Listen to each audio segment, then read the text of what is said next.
Greetings. This is San Francisco 1999, and I'm Neil Cavan. I'm an artist and a performer, and I was there on the San Francisco Bay Area scene during the last days before smartphones and social media. And I host conversations here with guests who recollect what life was like back in the before times. The folks who are sharing their stories each week in conversation were then, and still are, vibrant contributors and participants in the co-creation of San Francisco Bay Area arts and culture. The majority of the esteemed guests are folks that I know from that time and or had the pleasure of working with back then, perhaps are still my colleagues now, many of whom I have the honor of considering my good friends to this very day. You can join the conversation by leaving a question or a comment at sanfran99.com.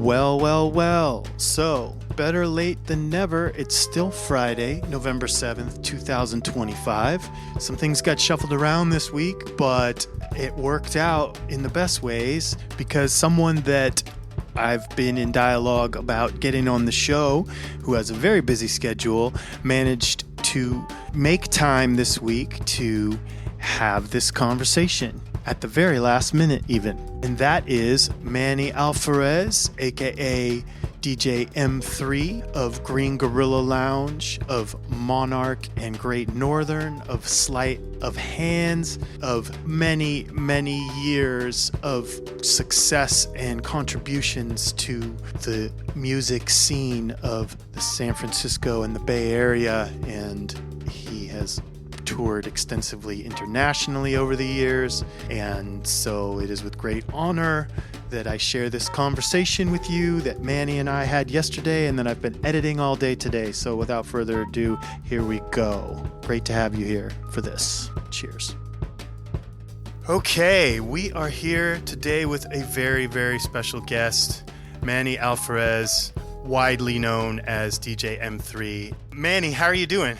I'm okay. It's Thursday, I think. Yes, it is. Yeah. And hopefully this episode will go out tomorrow. And it's been a positive week with good news politically for a change. So thank God. Oh, my God. Taking it all the way back, when I look at your bio, 1990 sticks out as a year for you. Are you from San Francisco? I was born in San Jose.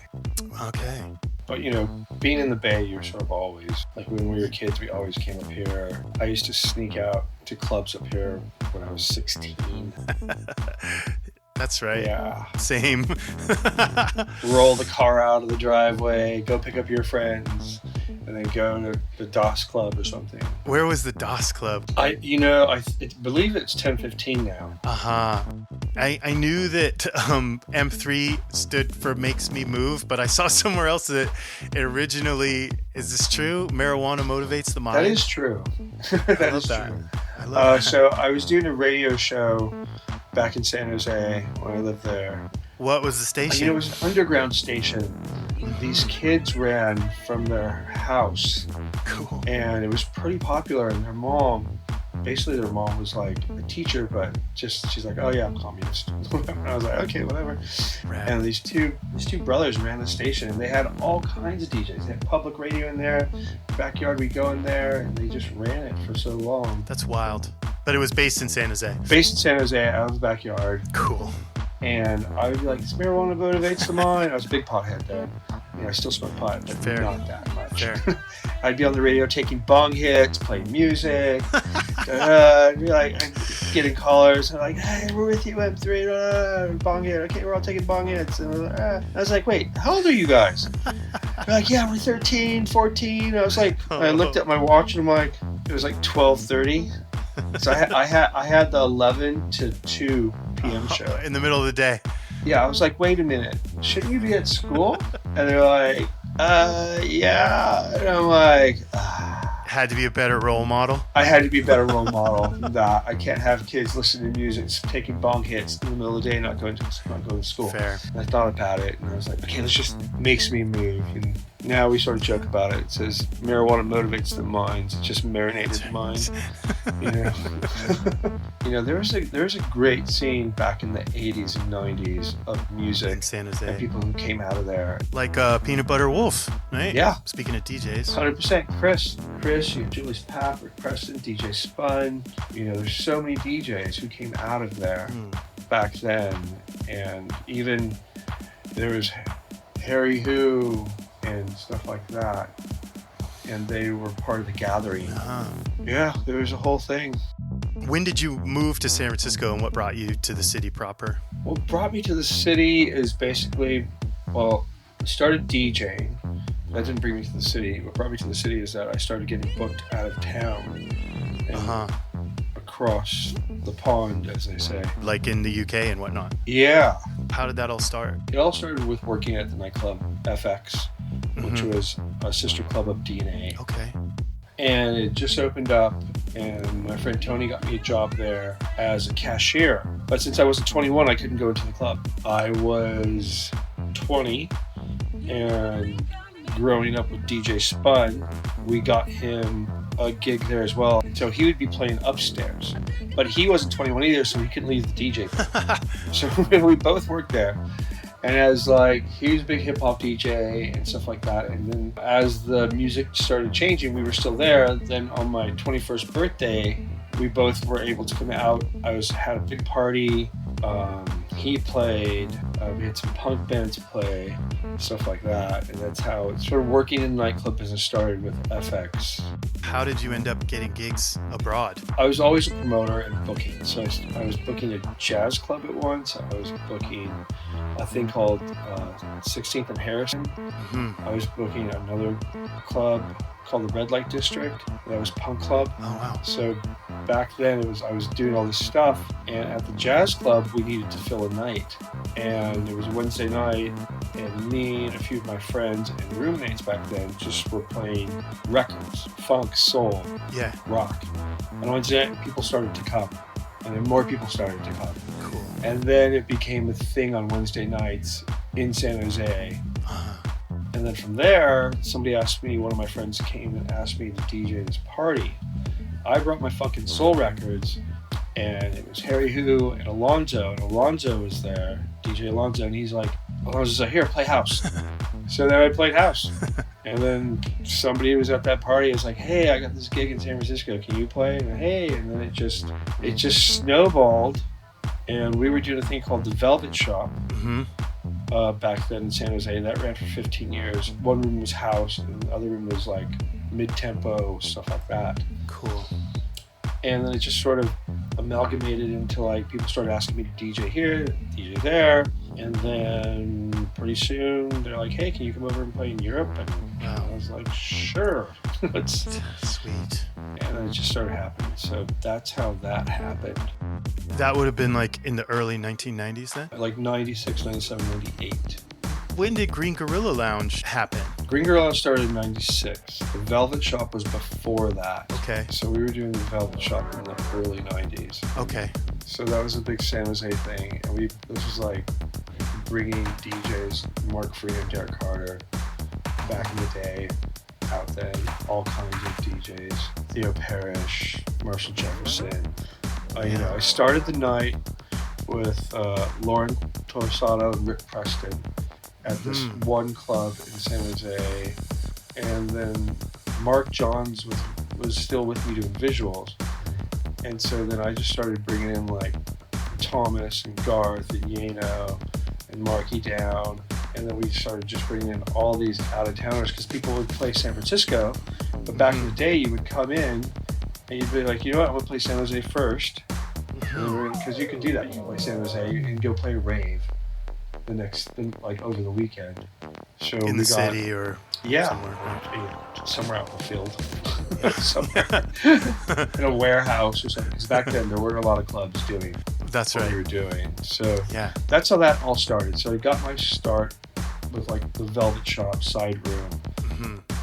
Were you still DJing hip hop and whatnot in that era? Or I would play with the Brown Fellinis. Yeah. And Charlotte the Baroness. Yeah. Back then. That's cool. But yeah, I was doing both back then.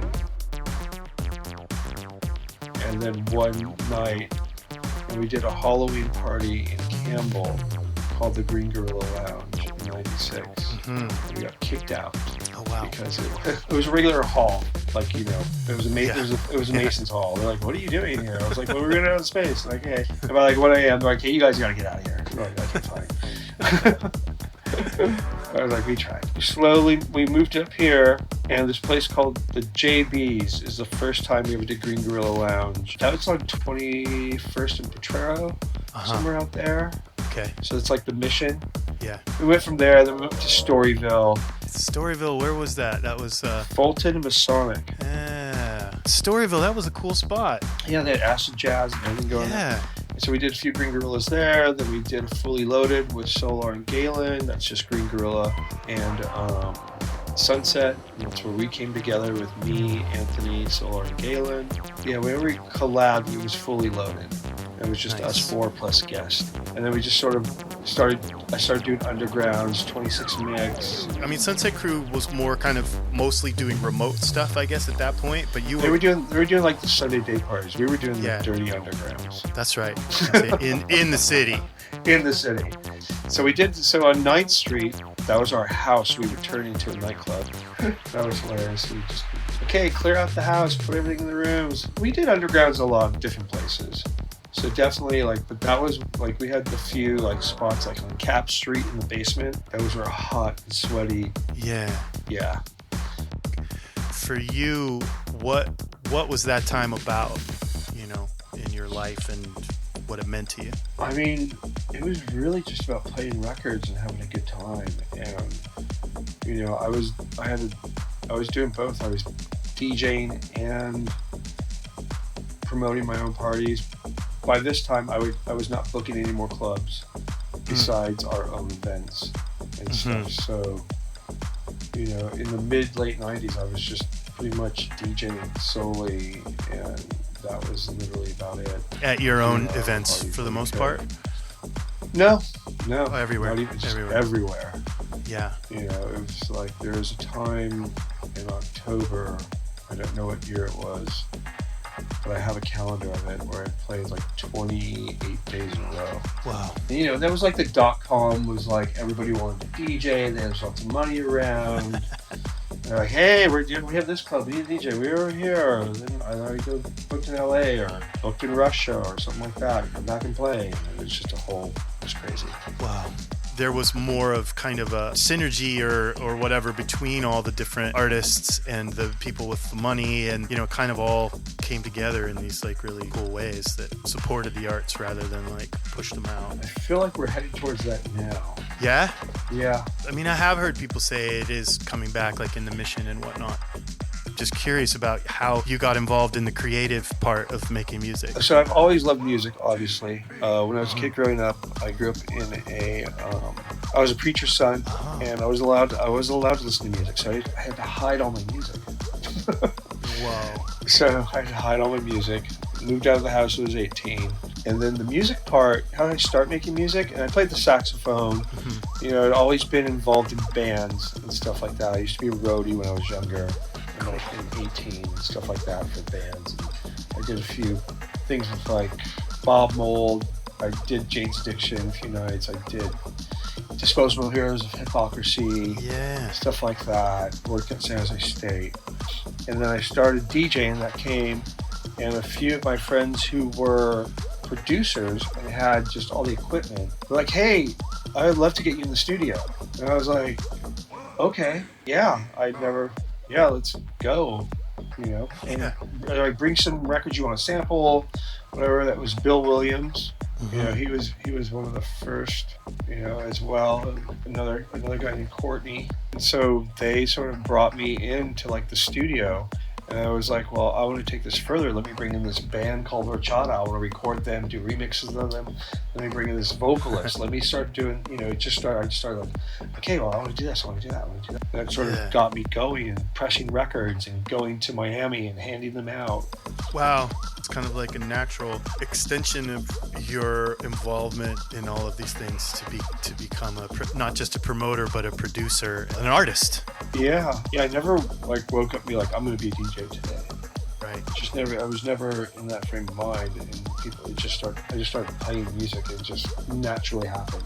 The label's back up and running now. Green Gorilla. Green Gorilla Lounge on Bandcamp. You can catch us there. Cool. Also, I have another moniker that I do with Phil. So yeah, tell me a little bit about that. It's called Sleight of Hands. We started producing in 2012, and it started off on Ohm Records. And Chris is one of my best friends, and he's like, "Hey, we got this Groover model. We just signed them. See what you can do with this track called History."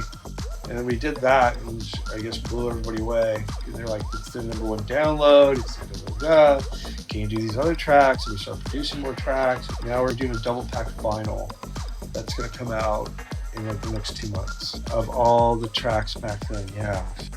It seems like Monarch has been successful since day one. Congratulations. It's a beautiful spot. Yeah. Now we've grown. We have EDR room now. We've taken over the building next to that, or it's all the same building, but the room next to that, we have 200 channels. Our friends had a restaurant in the Castro that shut down. We brought them over, started a pawn shop, which is next door to it. So now it's just all that one building is like a one place stop. Food, nightclub, cabaret, sort of show there. I love that. But still, since 2011, there's been no new businesses in 6th and Mission besides us. Whoa. I was hoping by now, 2025, there'd at least be a few more bars or something. Dang. But so there's nothing there now. Just you guys. Nothing. Just us. And it's just like, yeah. Whoa. And obviously the pandemic didn't help that. Right. But again, like somehow you've managed to persevere through all of these different changes in the city, and respect and congratulations for all of that. Well, thank you very much. You're still super enthused and passionate about music after all this time, and I mean, yeah, music definitely. Mm-hmm. Some of the jerks I have to deal with, no. Yeah. And they come in all different shapes and sizes. There's promoters, there's agents, there's artists. So not everybody's cool. Fair enough. Especially in business or when things have to be professional. Yeah. Yeah, not everybody's cool. So fair enough. Going forward, are there still things that you really want to do that you haven't done yet? I feel like there used to be that soul, hip hop, acid jazz thing going on, and it just sort of left. I don't know why, but it left, and it needs to come back. Yeah. You got to bring it back. Yeah. Manny, thank you so much for all of the time and great stories. And again, congratulations on all your successes on the clubs, on the record labels, on the everything, all the festivals. So yeah, thanks again. Well, thank you so much, Neil. I appreciate this time. Yes, and Green Gorilla Lounge, Bandcamp, support us there. There's a bunch of new artists we have coming out, stuff like that. If you're ever in San Francisco, always come to Great Northern and Monarch and say hi, or look for us just playing around town. That's what's up. Yep. Hope to catch you doing your thing real soon. Okay, man. Take care. All right, peace. Peace. Thank you for listening to San Francisco 1999. We'll be back next Friday with another episode for you. Subscribe to this podcast so that you get notified.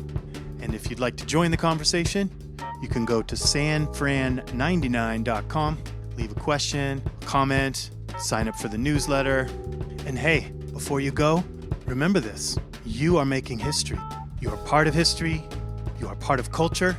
And so my hopes and my wishes for you are that you find ways to express yourself creatively and engage in the communities and the cultures that you are passionate about, and be a part of making something happen.